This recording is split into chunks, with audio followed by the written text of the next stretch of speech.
Once upon a time, in a faraway land, a lovely queen sat by her window, sewing. As she worked, she pricked her finger with her needle. 3 drops of blood fell on the snow-white linen. How happy I would be if I had a little girl with lips as red as blood, skin as white as snow, and hair as black as bond, thought the queen. When spring came, her wish was granted. A little daughter was born to the queen, and she was all her mother had desired. But the queen's happiness was brief. Holding her lovely baby in her arms, she whispered, "Little Snow White," and then she died. When the lonely king married again, his new queen was beautiful, but alas, she was also heartless and cruel.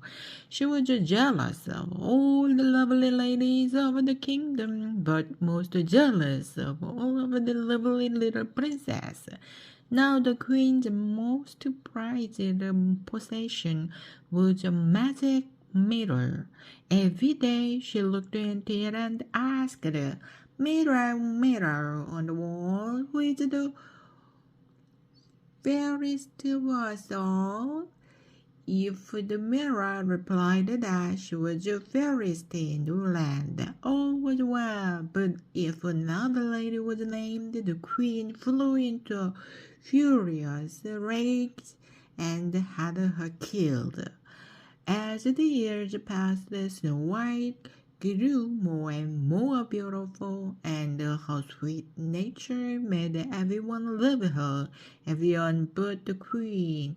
The queen's chef fear was that Snow White might grow to be the fairest in the land, so she banished the young princess to the servants' quarters, made her dress in rags, and forced her to slave from morning to night. But while she worked, Snow White dreamed of the handsome prince who would come someday and carry her off to his castle in the clouds. And as she dusted and scrubbed and dreamed, Snow White grew more beautiful day by day. At last came the day the queen had been dreading.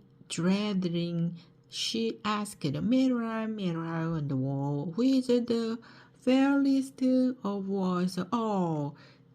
And the mirror replied, her lips blood red, her hair like night, her skin like snow, her name Snow White. Pale with anger, the queen rushed from the room and called her huntsman to her. "Take the princess into the forest and bring me back her heart in this jeweled box," she said. The huntsman bowed his head in grief. He had no choice but to obey the cruel queen's commands.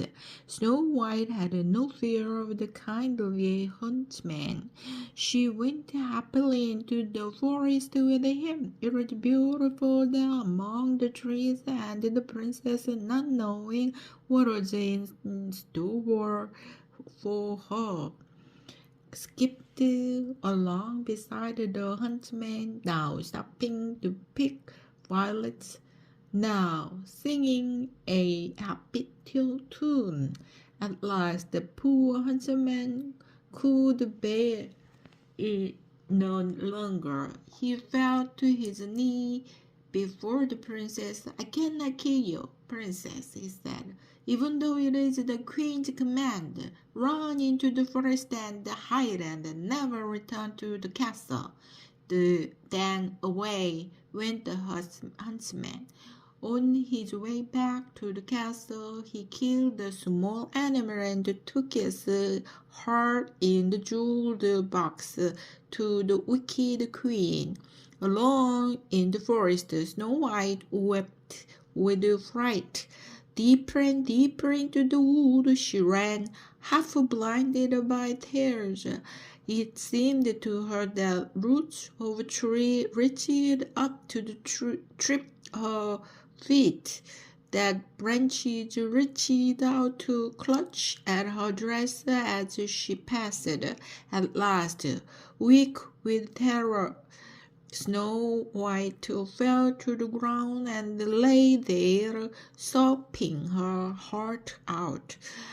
Ever so quickly, out from the burrows and the nests and the hollowed trees crept the little woodland animals, bunnies and the chipmunks, raccoon and the squirrels gathered around to keep watch over her.